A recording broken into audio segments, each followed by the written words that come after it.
Good afternoon, and welcome to today's Pedestrian and Bicycle Information Center, Federal Highway Administration's Office of Safety and the National Highway Traffic Safety Administration Pedestrian Safety Action Plan webinar series. Today is the final webinar of the 7-part series. Today's webinar is entitled Funding Issues, and we will be speaking with Keith Sinclair, Highway Safety Engineer with Federal Highway Administration, and Peter Lagerwey, Senior Planner with Toole Design Group. My name is Davian Anderson, and I am the PBIC Communications Coordinator. I'll be facilitating today's webinar. I'd first like to say hello to today's speakers to make sure they are ready and everyone can hear them. Peter, are you there? I'm here. Great. And Keith, do we have you on the line as well? I'm here also. Perfect. Attendees, if you can hear me and if you can hear our speakers, click the hand in the box in the upper right-hand corner of your screen to raise your hand so that we can be sure our audience can hear us. All right, great. It looks like hands are being raised, so we'll go ahead and move forward. Before we get started with today's webinar, I want to go over a few administrative details and the functionality of the webinar software. If for some reason your computer or web browser freezes during the webinar, please reload the website and log back into the program. You will be able to rejoin the session. Please note that attendees will not be able to speak during the webinar. We do expect a large number of attendees on this call, so by muting your audio, it helps us to cut down on confusion and background noise.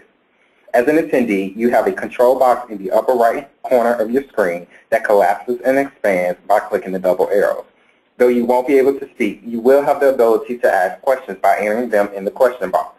If you have a problem during the webinar, you may enter it here. I'll monitor these questions and respond to you if I'm able. Questions pertaining to the presentation may be asked at any time in the question box, but will not be addressed until the end of the program when we have built in about 40 minutes for a discussion period. Please feel free to ask those questions as we go along, and we'll get to them after the presentation. Also, when you exit the webinar, there's a very brief survey that will pop up. We very much appreciate your feedback on our performance today. Following today's webinar, you will receive a follow-up email. This email will be sent 1 to 2 days after the presentation and will include a link to download a printable certificate of attendance for 1.5 hours of instruction. If there are multiple attendees at your site, please forward this link to other participants so that they can download and print the certificate with their name. This webinar has been submitted to AICP and may be approved for 1.5 CM credits. The Road Safety Academy, the training education arm of the UNC Highway Safety Research Center, is a registered provider of CM credits. For more information on the Road Safety Academy, please visit www.rsa.unc.edu. The goal of the Pedestrian Safety Action Plan webinar series is intended to help communities address pedestrian safety issues and initiate the steps to drafting a tailored pedestrian safety action plan. Modeled after the Federal Highway Administration and PBIC's in-person training course, How to Develop a Pedestrian Safety Action Plan, this free webinar series covered topics ranging from funding to safety enforcement. For more information on future webinars or to view the archives from this webinar series and others, please visit www.walkinginfo.org/webinars. The 7-part series was developed by the Pedestrian and Bicycle Information Center, a national clearinghouse of pedestrian and bicycle-related safety information and resources.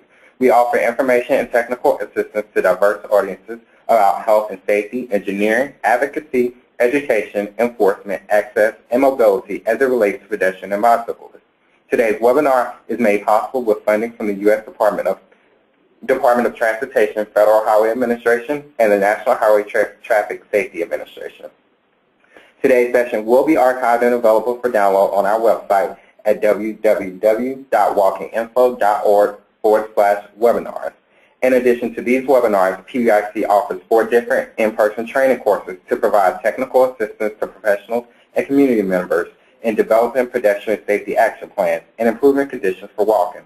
These courses can be found at walkinginfo.org/training.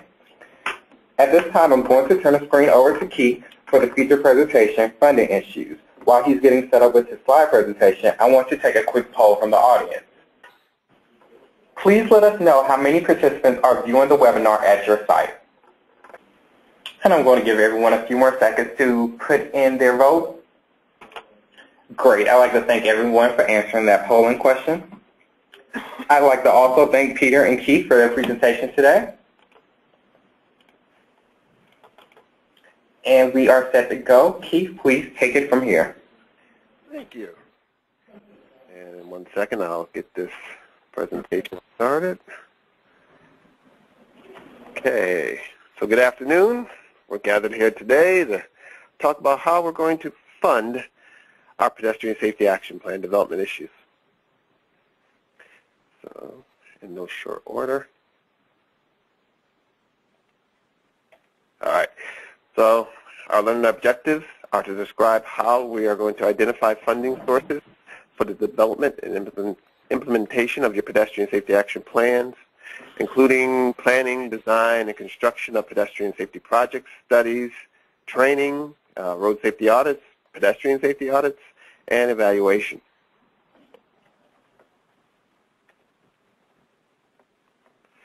During today's presentation, we're going to cover various types of funding, both federal, state, local, private sector, integration of new projects, partnerships, how we can better coordinate deploying our projects using existing budgets, such as maintenance budgets, and some case study discussions.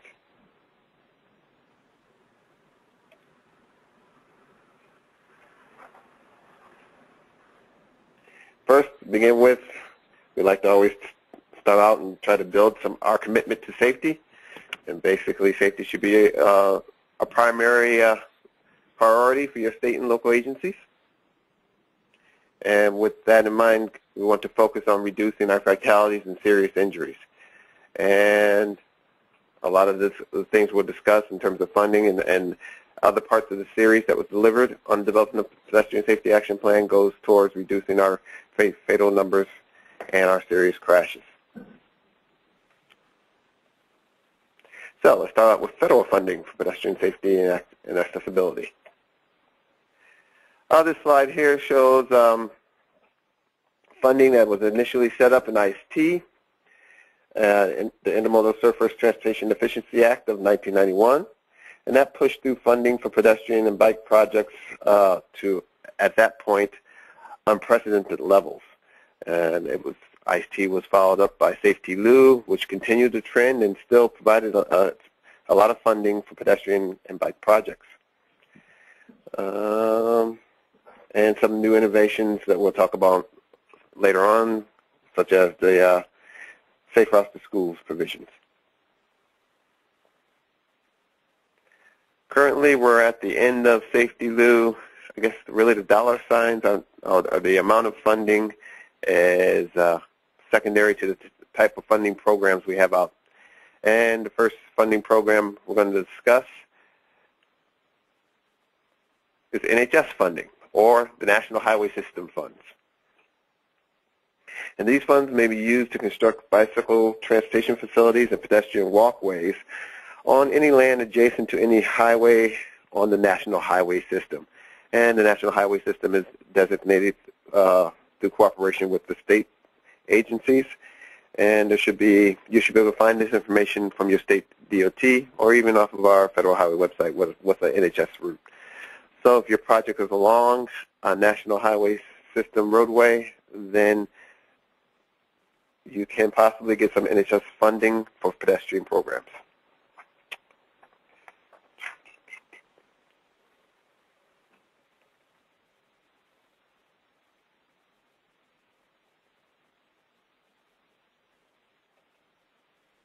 Interesting.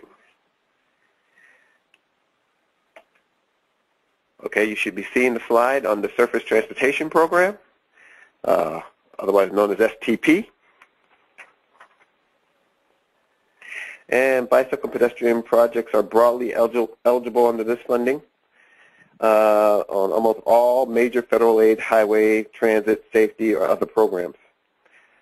Bicycle projects must be principally for transportation rather than recreation, and must be designed and located pursuant to the transportation plans required of states and metropolitan planning organizations.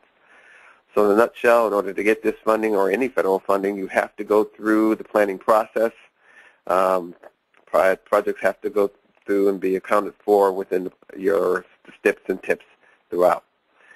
So for SDP funding, as shown here on the slide, you can do pedestrian walkways, you can develop educational brochures related to safe walking, modify sidewalks, ensure that they meet ADA and PROAG standards. ADA, American with Disability Act, which then gave birth to PROAG, which is our right-of-way accessibility guidelines, and they'll be coming out in final form shortly. You can also use this funding for to perform RSAs.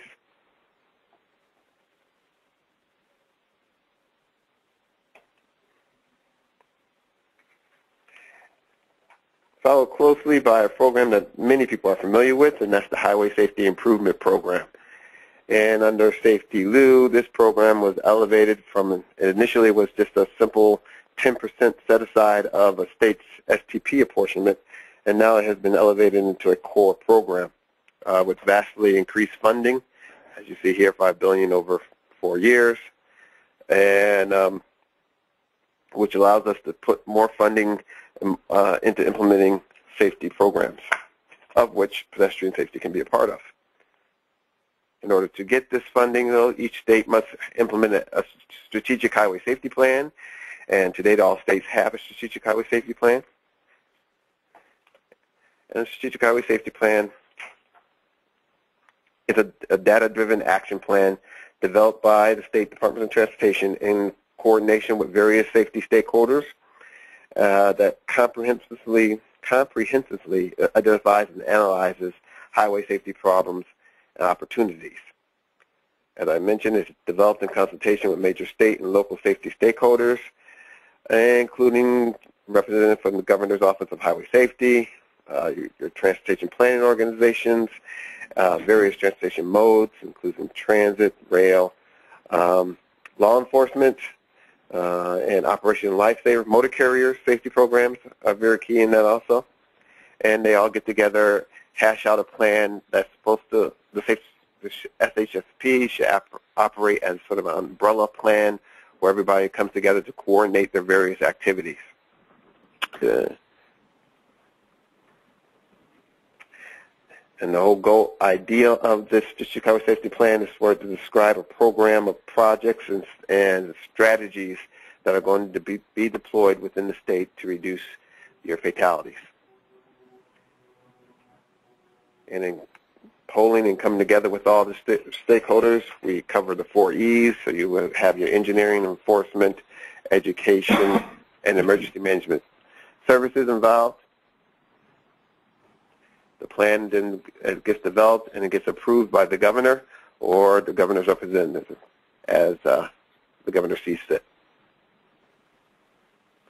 And it's important to understand that the plan covers the safety needs for all public roadways, which carries forth with HSIP funding, because one of the great things about the HSIP funding is that it is eligible on all public roadways within your state. I hear a ringing, but I'm going to go forth. And HSIP, it still has the traditional program that you may be familiar with called maybe the High Hazard Program, hazardous location list, whatever. That provides a survey of hazardous locations, and you bring in this information, you develop some infrastructure projects, you prioritize these projects and evaluate them and put them in terms of potential improvements, and we implement them based upon that prioritization needs. With Safety Lieu, there was a HSIP Flexibility provision put in that allows the state to flex or transfer 10% of their HSIP funds to carry out other safety projects identified within the safety plan. So 10% of their apportionment may be put towards other uses, as long as the state has met the needs as identified in their strategic highway safety plan in relation to roadway projects and rail highway crossings, and they can then flex this needs over to other areas, such as the 402 program or more towards the educational side versus the higher engineering side. And we'll talk a little bit about that later on.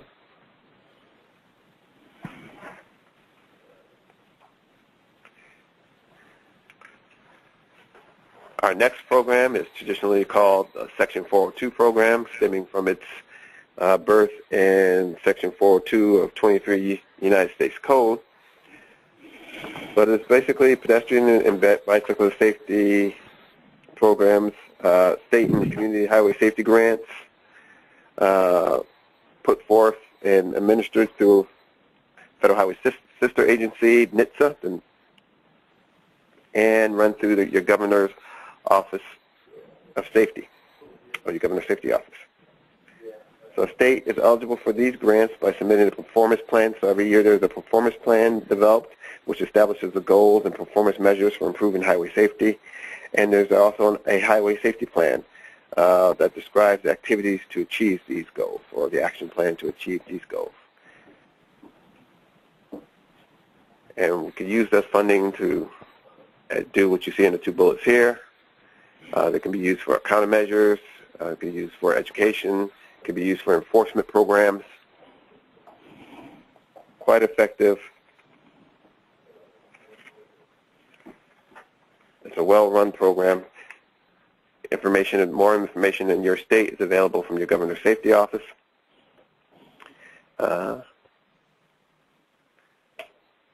Another program, slightly less funding, highly competitive, is the Transportation Enhancements Program. And 10% of each state's annual SDP funds are set aside for this program. And within it, the law provides for a specific list of activities that are eligible for transportation enhancement activities, and this includes provision of facilities for pedestrians and bicycles, provision of safety and educational activities for pedestrians and bicyclists, and preservation of abandoned railway corridors, including the conversion of and use of those corridors for pedestrian and bicycle use. So each state gets an apportionment of transportation enhancements funds. Usually there's a call that goes out, maybe annually, where projects or proposals are sought, and these proposals are then evaluated and prioritized, and the winners get allotted funding. And as I mentioned, it's usually highly competitive. Typically, if a state has $100, let's say, to put towards transportation enhancements, they may get close to $1,000 in requests. So make your proposal as appealing as possible to win those fundings.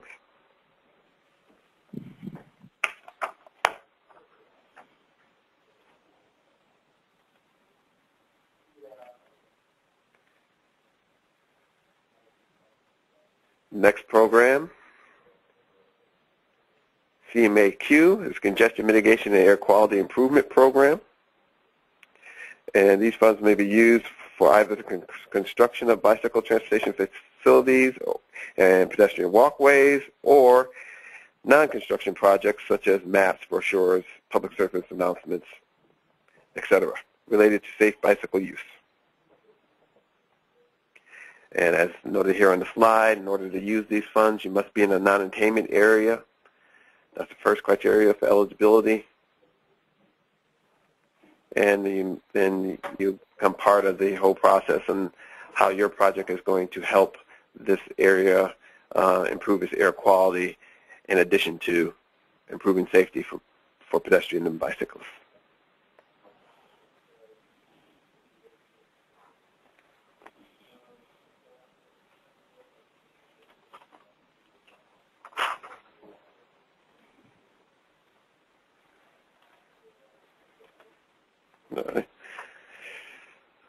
Another program that may not come into play everywhere, but it's the National Scenic Byways Program. And these funds may be used for construction along a scenic byway of a facility for pedestrians and bicyclists. Your roadway has to already be designated as a scenic byway, and as you see, this nationwide is only $175 million for over 5 years, so it's not much money that comes into play here.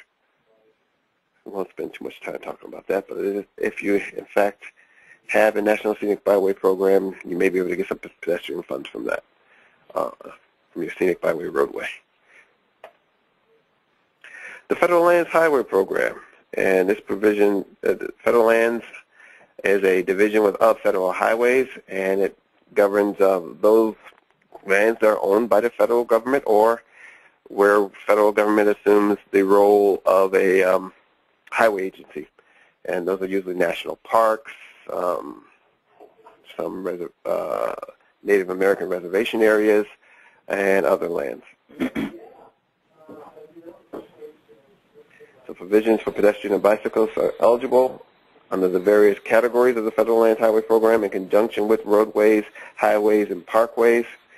Priority for funding projects is determined by the appropriate federal lands agency or tribal government, depending on what jurisdiction we're in. And the Federal Lands Program has similar requirements that mirror those for state highway agencies. So there is a version of the HSIP program for the Federal Land Highways Program. They still have the provision of having a safety management system. If any of you remember that from a while ago. So there's still a safety management system with the Federal Land Highway Program, and projects of a pedestrian and bicycle nature can be prioritized through those.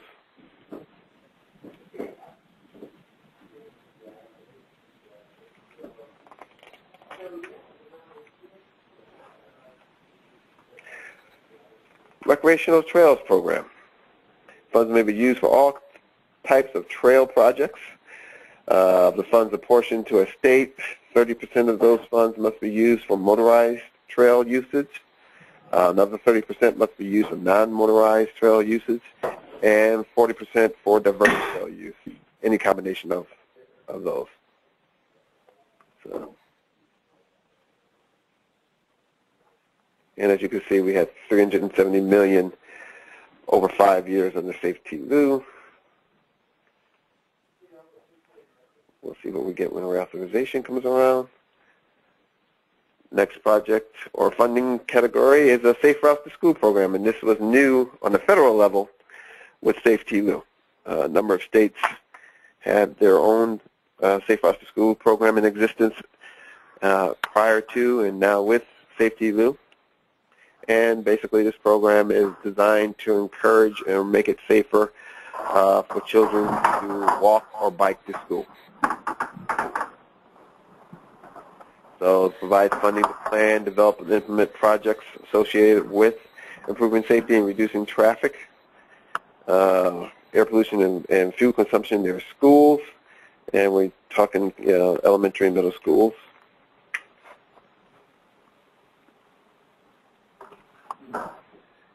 The program lays down basically 10 to 30% of the funding may be used for non-infrastructure related activities. Then you got your 70 to 90 for infrastructure related activities. It is a 100% federal fund, so there's no state match required or no local match required. Each state gets a minimum of $1 million per year. Every state has a Safe Routes to School coordinator, and money is apportioned based upon school enrollments. And what you see, some of the pictures you see here, kids walking along the school in the lower right. You see sort of a kids biking to school on the left, or maybe sometimes referred to as a walking school bus, where you have an organized procession of children making their way to school. Next slide shows the funding levels that were set up in Safety-Loo. And basically right now we're operating at the 2009 levels until we get our next funding bill. Now, although this is not a funding category, this is some things to keep in mind. Of course, now we refer to it as older road users, and that encompasses drivers and pedestrians. And there are a lot of design aspects to keep in mind that make roadways safer for everyone, with particular emphasis on older road users. And what you see here is our design guideline handbook. Improvements are to be consistent with this publication. This publication came out in October 2001. It is in the process of being updated. I don't have any idea when that update is going to be released. But a lot of the techniques prescribed in this 2001 document have been incorporated into the newly released Highway Safety Manual.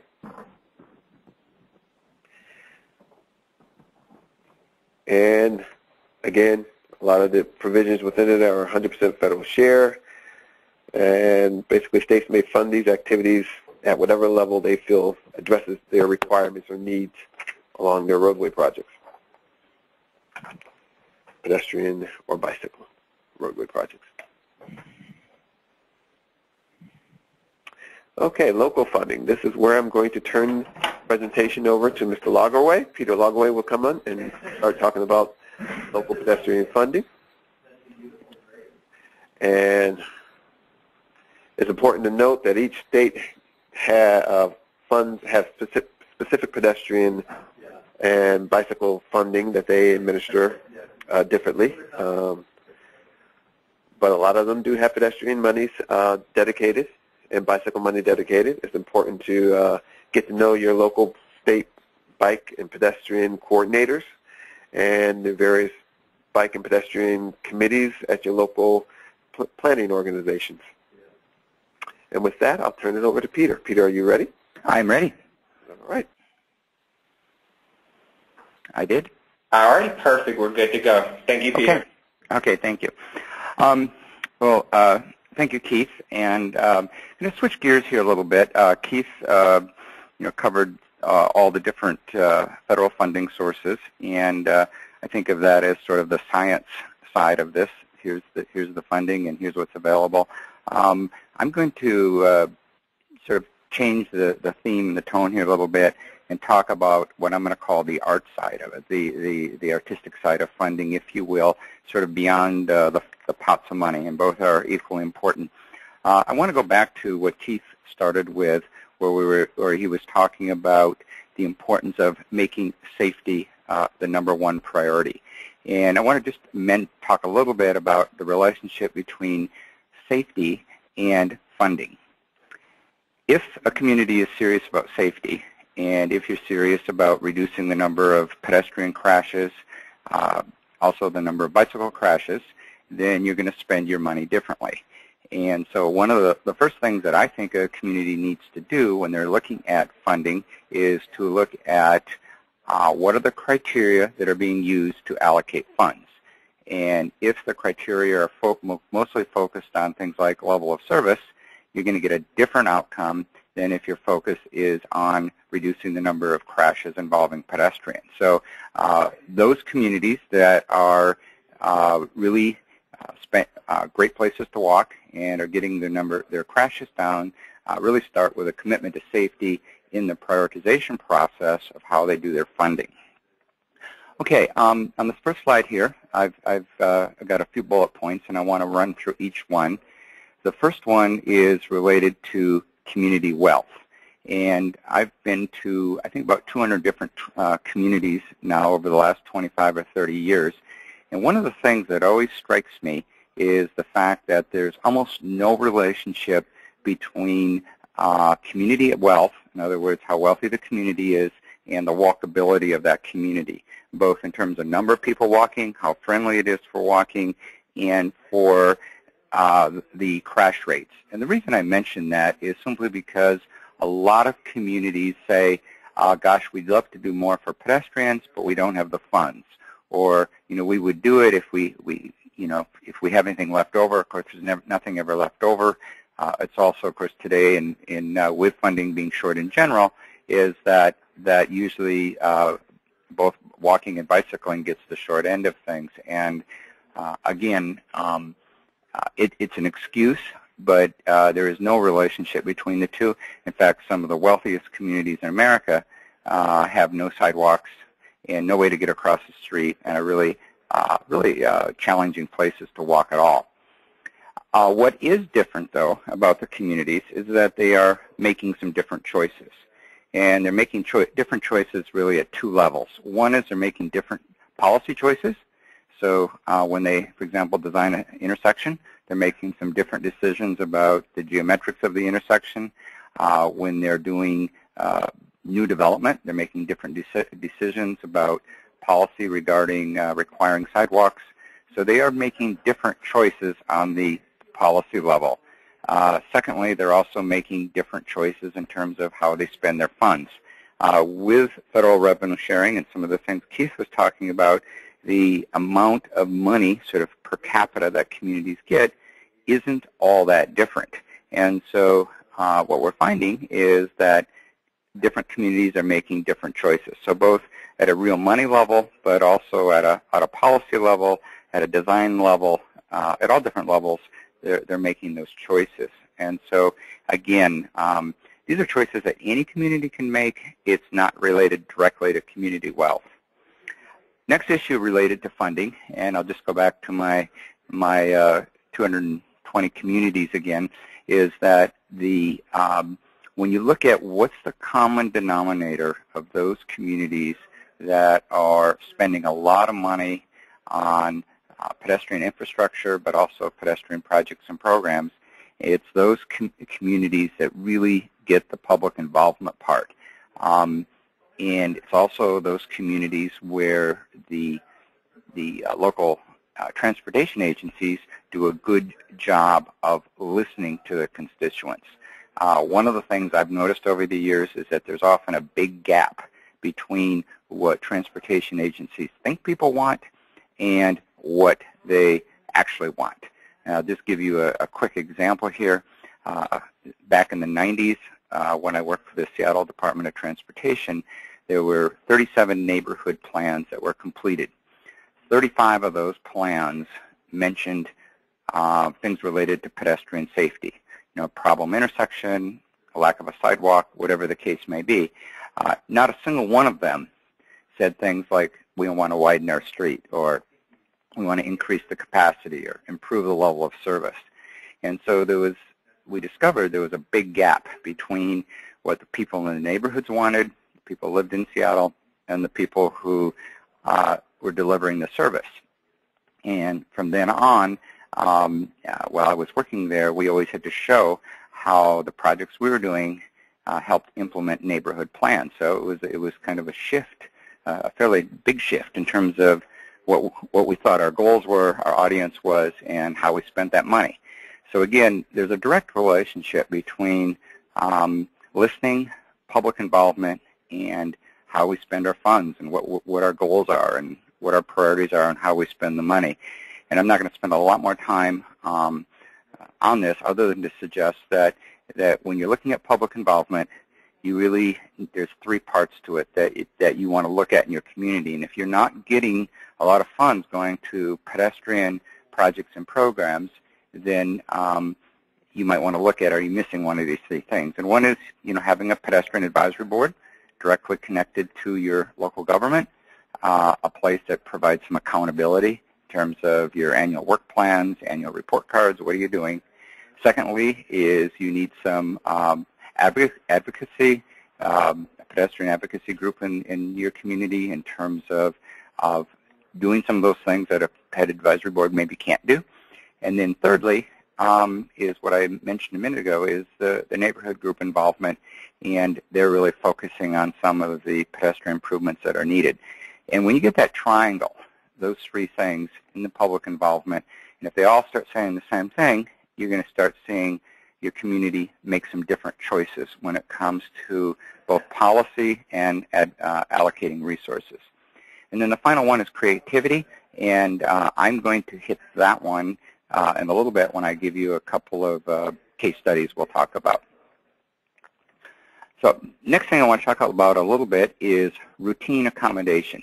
And this really occurs at two levels. One is the public policy level, and one is at what I'm going to call institutionalization. Routine accommodation means that pedestrian facilities, and you can also apply this to bike, get built automatically as part of really all projects and programs. And the word routine accommodation, I think another word that's probably, you've heard is things like complete streets is another way of sort of saying this, and probably is a little more inclusive than just routine accommodation. But we can use different terms, but the idea is being the same, is that we want to put good projects in and programs in is really part of everything that happens in both the public and private sector. So going back to the slide here, there's a public policy half, and that means that with public projects, you want to make sure that every project has appropriate pedestrian improvement. So if you're redoing an intersection, getting the geometrics right, that means getting the signals right, the timing right. You can see in the picture there, really a bright marked crosswalk, really getting all those improvements done correctly at the time that you're rebuilding the street. On the private side, obviously there's a lot of private development. Sometimes they're whole new subdivisions, sometimes they're just spot locations. But again, building it into your public policy, your public requirements, that whenever there's a private project, you automatically get the right thing. I also added the word institutionalization because this just sort of takes it a little bit deeper. If you're going to rely on one or two people to catch all the needed pedestrian improvements or bicycle improvements, it simply isn't going to happen. You're not going to be able to catch everything, and you're going to end up doing it on a case-by-case basis. So part of routine accommodation is institutionalizing good pedestrian design into your design manuals and your standard specifications. So in your design manuals is where you want the good guidance on how do you do curb returns, or good guidance on how do you design driveways, and good guidance on how do you mark your crosswalks, and good guidance on how you locate your pedestrian indicators. And you can go on, but you really need to, in terms of funding, is if you get the design manuals correct, it'll automatically happen in all public and private projects that you get it correct. Another part of institutionalization is your, and again, different communities use different words, so you can change the words here, but I think you'll get the idea, is your standard specifications. And these are the specs that are used to determine how wide a white line is, or on the bicycle side, what's the drain grate you put in automatically. No one's going to be able to check every drain grate that goes in. What you can do is just make sure that a bicycle-safe drain grate always goes in whenever a drain grate goes in. So, yeah, both from a public policy point of view and an institutionalization point of view, getting these things in place, again, are things that all communities can do without any dedicated or extra funding. Annual maintenance budget. I always like to start out with just the notion that paint is your friend. And what I mean by that is simply that you can often get a lot of improvements through your annual paint program. And whether it's an annual, biannual program, whether it's when you're repainting the street, or if you're repaving the street, or if you're rebuilding the street, simply working within the confines of the existing curb-to-curb width, you can often get a lot of just fantastic improvements. So, for example, we've all heard of road diets. Most typical road diets going to be going from 4 lanes to 3 lanes, and 1 lane each direction, center turn lane. Of course, you can add bike lanes quite often. But the huge advantage here, of course, is that you can put in crossing islands, and especially in areas where you have super blocks and maybe a half mile or more between signals, and if you need to create crossings, because people aren't going to walk that far, quite often just simply changing the paint, and then of course obviously you've still got to put the crossing island in, you can't just paint it, but you can really use paint in a lot of ways to make a lot of pedestrian improvements. You can see on the right side here again the stop bar and the lighter style painting for the marked crosswalk. So even if you, again, have no dedicated funds for pedestrian improvements, simply focusing on the policies and standard practices and your design guidelines related to how you do paint. And getting that right will make a huge difference in terms of making pedestrian improvements in your community. Partnerships, and I'm just, you can read the list there. I'm not going to go through it all, but I think just a couple thoughts here, and then I'm going to jump into a couple of case studies.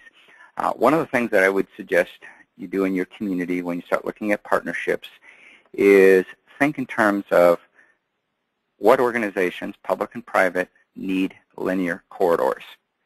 And so transit obviously needs linear corridors, whether they be bus routes, whether they be light rail, whether they be bus rapid transit, whether they be streetcars, excuse me, all of them need linear corridors. Utilities, both public and private. One of the things that I would suggest all communities do is look at where your water lines are and are going. Where do your fiber optics line, where are they going and where do they need to be? Look at your sewer lines and look at future plans for moving effluent or water or whatever the case may be, because wherever there's a need for a linear corridor, it could be electric, underground, if it's underground, you're going to have an opportunity to share a corridor, get a trail built, for example, as part of restoration for a project, whatever the case may be. So one of the things that I always suggest to people, they say, I have no money. And I says, well, utilities and other folks have money, so go look at the long-range plan for everything linear in your community and find out where it's going. Start a discussion and see if you can get things built that way. And I'm going to give you a couple examples of that coming up right here. So here's the first case study, and I'm going to give you just two real quick ones here. One of the things that I would just throw out, though, is that pretty much every public-private partnership, every partnership that I've been involved in, I think I found out and got the idea in the newspaper. One of the things I always suggest to folks, and I've done this when I've had little workshops from time to time, is just give everybody a newspaper and say, come up with a funding idea in your newspaper. And what I mean by this is that every single project in your community, public or private, is probably going to get in the business page or a little article in your local newspaper before you know anything about it. And as soon as you see that, think creatively, and this gets back to that creative dash I had before in the previous slide, is how can you use that project to get something that really works for your community. So this one here, this is a linear corridor, and this is on the Burke-Gilman Trail, which at that time was not as extended as it is today. And I read in the paper one morning that there was a private fiber optics company that was looking to bring fiber optics into Seattle, and they were going to have to go about 9 miles through Seattle, and it was going to cost, I don't remember, but it was some really high number because it was going to go on the street system, and it required breaking up a lot of street panels and concrete and then restoring them, and there was some discussion about the really high cost, and it was challenging because it was just almost not affordable. So I called up the fiber optics company and talked to our park department, talked to a few others, and said, how about if we put it adjacent to the Burke-Gilman Trail, right where you see that little footpath there, and do it for a lot cheaper, and then look at what value we could get out in terms of for the trail. So began the discussions, and the nice thing about fiber optics is once they're in, they take very, very little maintenance, and because it's in the dirt area right next to the pavement, is that in terms of ongoing maintenance and access, not a real problem because you wouldn't have to dig up the trail to access the fiber optics line. So the long and short of it all is we got just under $1 million worth of cash for putting it in, which, that's a deal when everybody feels like it's a bargain. And then at that time, that money was used to extend the trail then about 1 mile. Also, there was some restoration with some of the pavement on the existing trail was fixed up, and also built the jogging path that you see. And then there was also some connections made to adjacent parks that are adjacent to the trail, and made some of those improvements. So a wonderful project. Everybody won. And even though we gave the fiber optics company the ability, if there's an emergency, to close the trail, if they had a break or a fix, it's been quite a few years, and that's never happened. They're very, very reliable. We had researched that ahead of time, so we didn't feel at all bad about sort of giving that one away. And it's just an example of reading the newspaper, coming up with a better deal. So the fiber optics company saved money, and then there was some public value, civic good that was identified, and it worked very well. I'll go to the next example. This one was really interesting. This is a Chief Sealth Trail. This one's a little more recent. This was a corridor with high-tension wires. You can see the picture there in Seattle. And it was an area that was very, very hilly, a lot of steep slopes.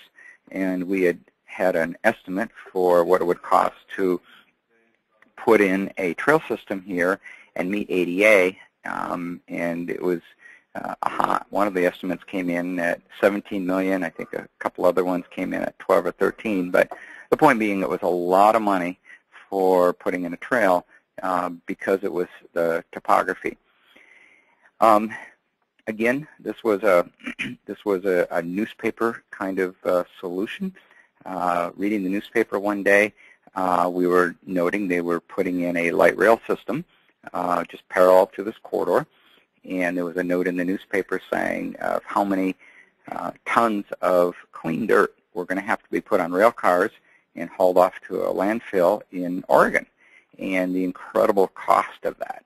And it just seems silly to have to haul all this dirt off and just put it in a landfill, perfectly good dirt. So the long and the short of it all is we contacted the contractor who was working on this and said, this is the Cliff Note version because it took about 9 months to negotiate all this, but said, how about if we took them over the corridor and said, how about if you put your dirt in this corridor and we can smooth it out so we can meet ADA, and we can also put some extra little hills and things in it.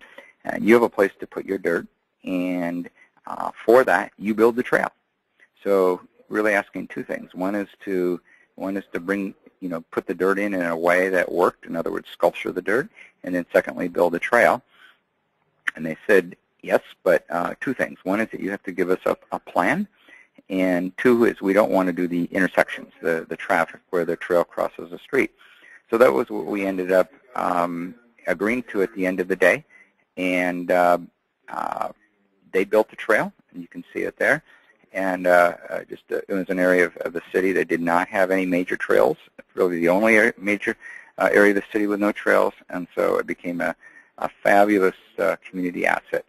So the city ended up spending about $3 million on this, and that covered designing the trail, designing the drainage, and then improving all the crossings and putting up whatever was needed to cross the major streets, including some signals.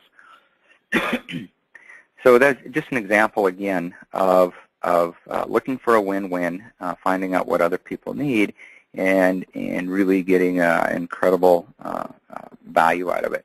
So sort of the lessons learned here, in addition to reading the paper, have projects ready to go. And one of the things that I've learned is that in this example too, is that because we had done some work on this corridor ahead of time, we had in a plan, we had everything pretty much ready to go. So when the opportunity presented itself, we could move forward. And I would even go further and suggest that one of the best fundraising things that you can do is to even, the old bad term of shovel ready, but have things ready to go, because I'm sure a lot of you experienced when all of a sudden toward the end of the year there's funding available, somebody didn't spend money on another project, that kind of thing, and if you're ready to go, you're going to be able to secure those funds. So anyways, just a sort of a couple things learned. So a summary then of the funding strategies. Again, routine integration into proposed projects, partnerships, dedicated funds and set-asides, and annual maintenance budget. Now, the dedicated funds and set-aside, we haven't talked a lot about. Keith talked quite a bit about dedicated funds at the federal level, but also a lot of communities do have dedicated funds at the local level, and the list is as long as your imagination can go. There's a lot of different ones, so I'm not going to spend a lot of time on that, other than to suggest that, again, going back to the public involvement, is I've discovered in general that those communities that have dedicated funds are ones that really get the public involvement part and really get it right, because the dedicated funds come when there's political will and when there's a real high level of interest, involvement, and commitment on the part of folks who live in those communities. So that's it for my part of it, and Davian, I'll turn it back over to you, and we'll take some questions. Great. Thank you, Peter. We now have some time for questions. Please enter your questions into the box on your screen. Again, if we run out of time for your question, we'll attempt to answer it and get back to you after the program. Okay, we'll move into our first question. What funding is available for the specific barricade needs, and what barricade design is required by the funding? I'm sorry, David, can you read the beginning of that again? What funding Sure. is available for? The question asks, what funding is available for the specific barricade needs? And this was from, I think, a slide early on in the presentation. Did you say barricade? Yes. I don't know if the funding for specific barricades, if the barricade is in conjunction with a project, it is eligible for project funding, regardless of what funding source you use. So if it's integral to the pedestrian or bicycle project, then you can use the funding sources I mentioned earlier and the ones Peter talked about. I don't recall talking about barricades, though. Okay. Moving to the next question. Can you please specify who can apply for the funding discussed, for example, state, local, and nonprofits?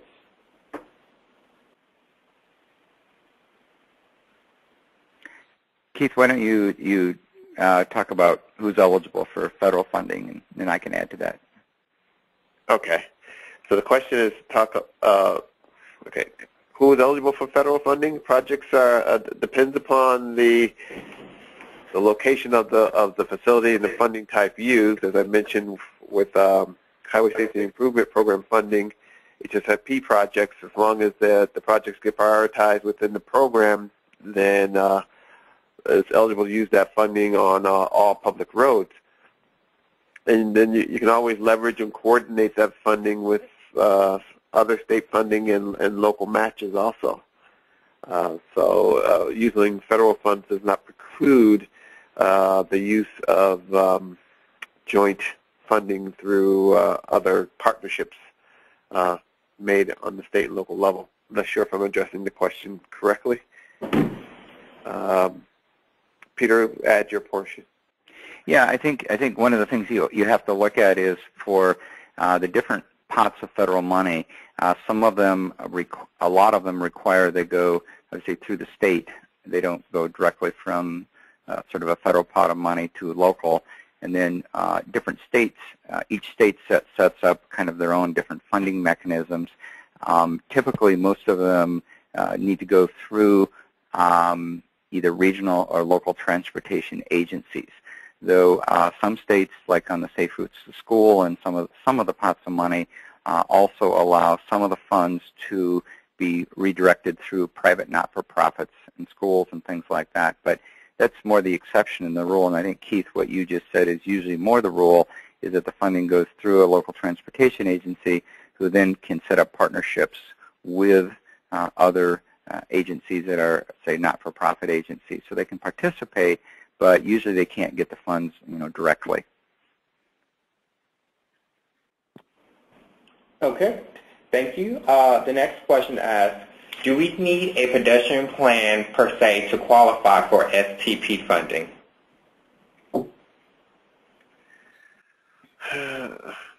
No. No, strongly encourage that you have a pedestrian safety action plan to better leverage or to better describe your proposed actions and make sure all your ducks are in a row per se, but that is not a requirement of STP funding that I'm aware of. Peter? Yeah, you aren't required to have a pedestrian safety action plan, but what you do need is, typically you're going to need to have your project in a plan someplace. So it can be part of your comprehensive plan or your transportation plan, and then usually if it's like something for major funding, for at least federal funding, then you want it in your local TIP, your transportation improvement program, and make sure that it gets on the appropriate list. So you may not need a separate pedestrian safety action plan, but you do need to get it into a plan and get it in your TIP and to make it competitive.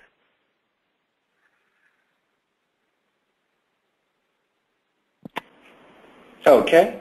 The next question asks, can non-construction funding be used to educate drivers regarding how to drive for pedestrian safety? I'll start with, depends on what pot of money you're talking about. They're not all the same. But a lot of that goes to really how states decide and determine to spend their funds. One of the things about federal funding is that there's a lot of flexibility that it gives to states and the guidelines and how they do it. So a lot of states have used federal funding to do safety education. A lot of states don't spend funds for safety education, and both are perfectly legal and appropriate and allowable under the federal funding. Again, a lot of flexibility is left to the state. And of course, it does depend on what pot of money. I'm not going to get into all the details, but just to suggest that federal funds are often used for safety programs.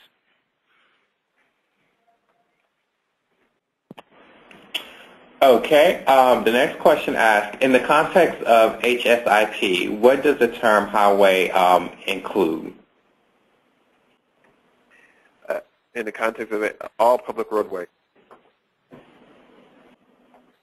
All right.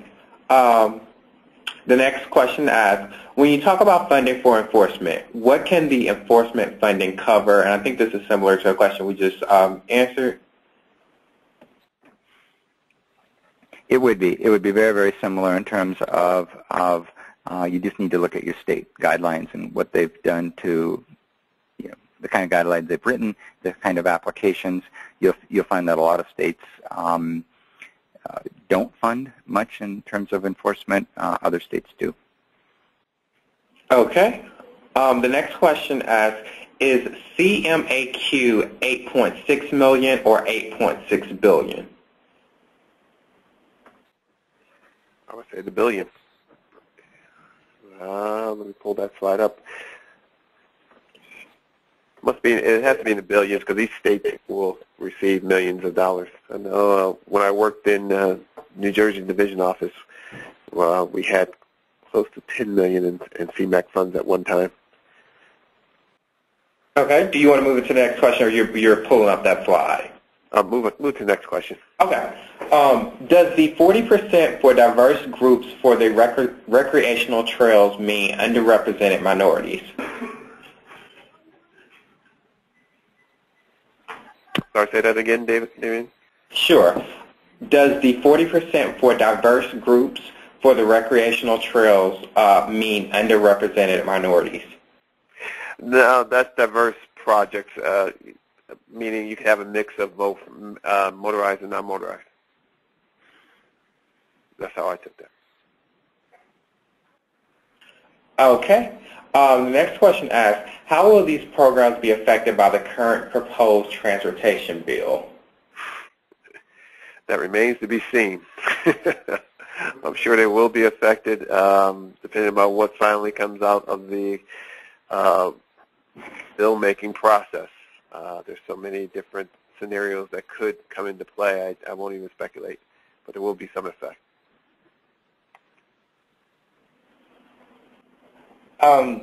Could you provide a resource to get more information on how TE funding can be used for preservation of abandoned railway corridors, and what would qualify as an abandoned railway corridor? Well, the first resource, I would say contact your division office, your state's division office, and talk with the safety specialist, safety engineer there, and also the person who handles enhancement projects, probably a planner or maybe even an area engineer. And they would be your first line of resource. Second line would be the Federal Highway website. To be more specific, feel free to email me, and I'll respond and provide some more specifics to your particular question. This is Pete. I'll just chime in too. I would definitely go to the website of the Rails to Trails Conservancy, especially on the issue of it's a very complicated question, or maybe a complicated answer, I should say, of what determines whether something's been officially abandoned. And of course, it all depends on whether it's part of the federal railway system, whether it's a private railroad, whether it's an industrial spur, the history of it, the ownership of it. There's people who've made whole careers out of figuring that out, but I would go to the Rails to Trails Conservancy website and start there with getting some of that information. Oh, and I just found out, I'm sorry, that is a typo. It is $8.6 billion for CMAQ funds.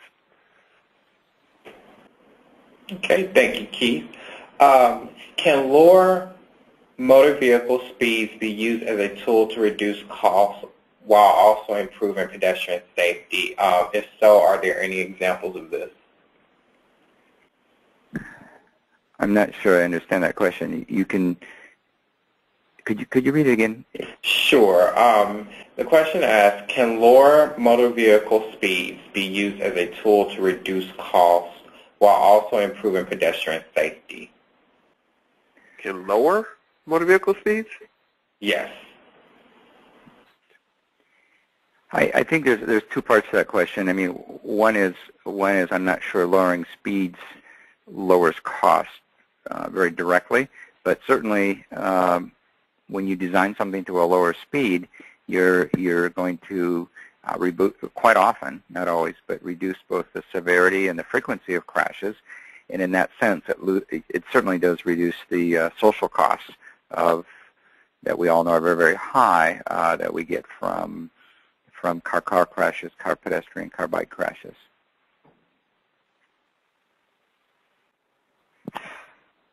Okay. The next question asks, regarding the issue of pavement markings, are pavement markings alone enforceable, or must you have the proper signage and the pavement markings supplement the signage which make the control enforceable?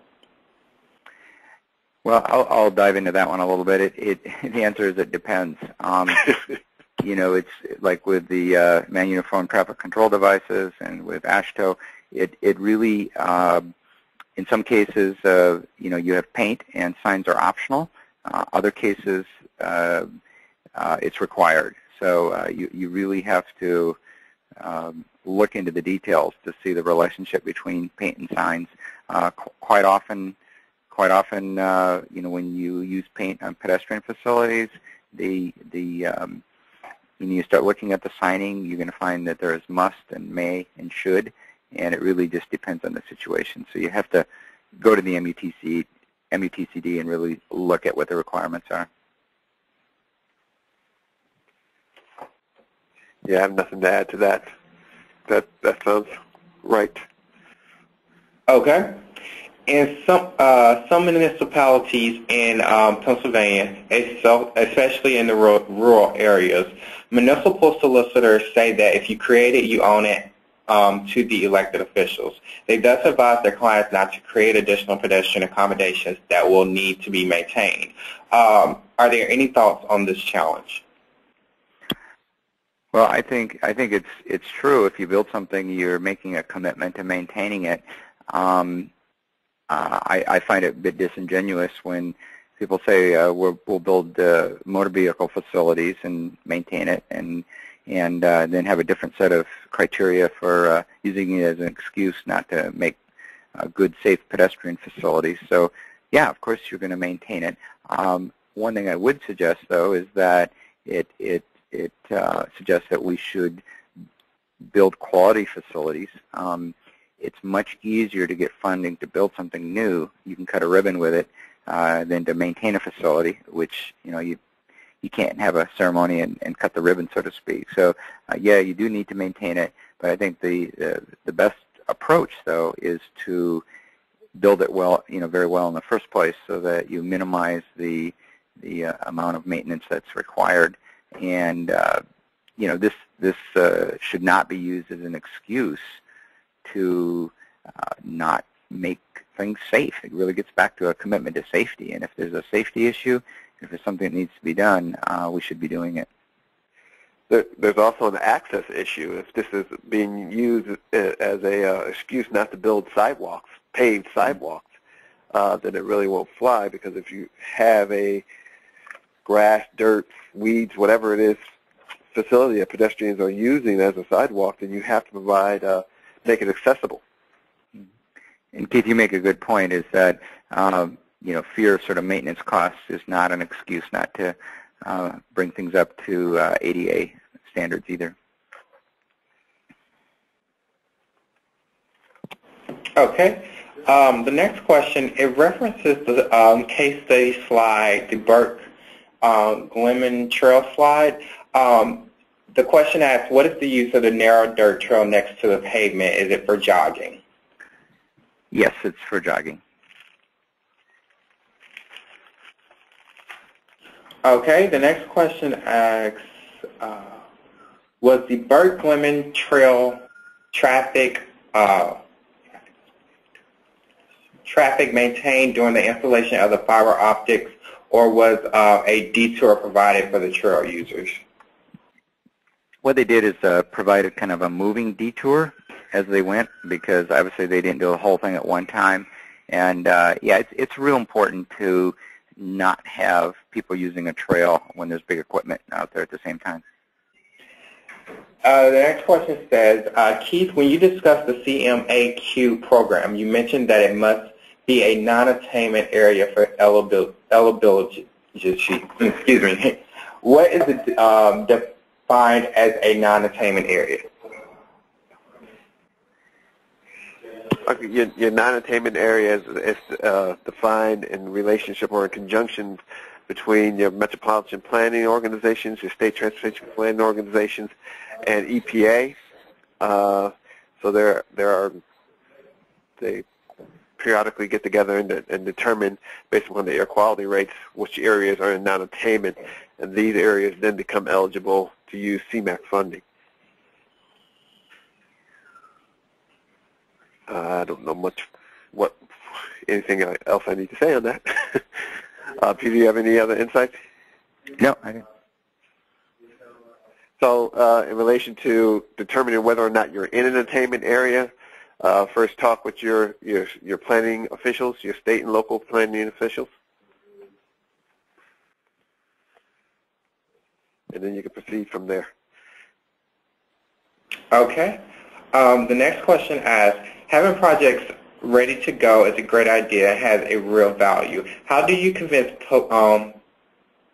politicians to spend the seed money on a new project to get it to a ready-to-go stage when you really don't intend to build it right away, but hold it as a ready-to-go project that's waiting for the funds to appear or accumulate?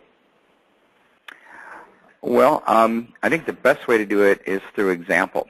So, if you have a number of transportation agencies in your community, and if some of them are doing it and it results in them getting additional funds, you need to keep track of those examples. And, it creates some communities that really win because they get that money, and other communities are not ready to go and they don't get the funds. So I think keeping track of the successes and proving it that it really does work is probably the best argument.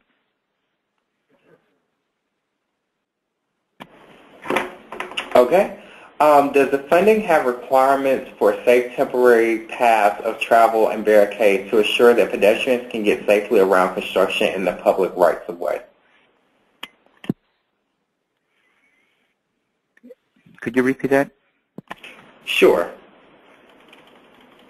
Does funding have requirements for safe temporary paths of travel and barricades to assure that pedestrians can get safely around construction in the public rights of way? Yeah, that's sort of like the barricades question that we talked about earlier, is that when you do a project, the funding is going to cover everything related to the project. And if part of the project requires, if it requires a detour or creating a temporary facility, whatever it is, that's funded as part of the project. And of course, every project is different, and every project requires different levels of pedestrian accommodation. So it should be just seen as part and parcel of the whole project. Yeah, I would add that requirement to require safe passage of pedestrians through your work zone is not on the funding source per se, but on the fact that you're doing the project. Mm-hmm.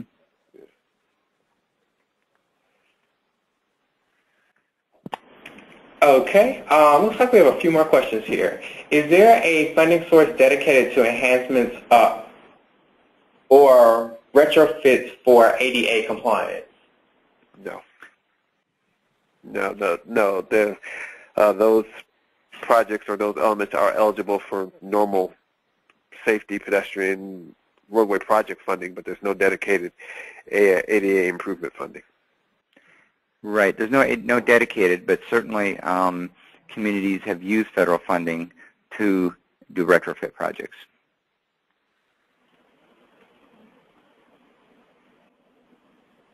Okay. All right. It looks like the majority of the questions that we still have, we've answered in some form. Let's see. Have you seen local governments use federal funds as their required local match for federal funded projects? For example, using TE funds for the local match of a CMAQ project. If yes, please elaborate how this can be done.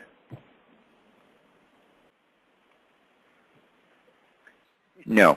At least I'm not aware of that you can use one pot of federal money to match another pot of federal money for the most part. I think usually you have to come up with a separate match.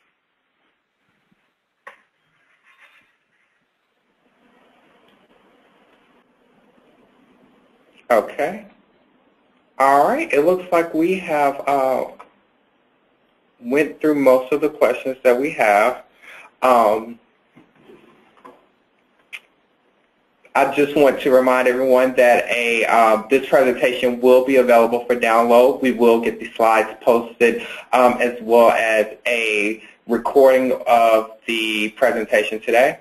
That presentation will be available in about a week at www.walkinginfo.org/webinars. It will be, you will be able to find it underneath the Pedestrian Safety Action Plan webinar series, along with the archives from the other 6 sessions of this presentation, this webinar series. I do want to remind everyone that a very brief survey will appear once the webinar has ended. Again, we very much appreciate you taking a moment to complete it.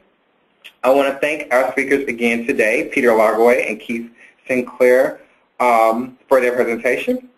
And I also want to thank everyone for attending today's PBIC and Federal Highway Administration Pedestrian Safety Action Plan webinar series. Thank you and have a great day.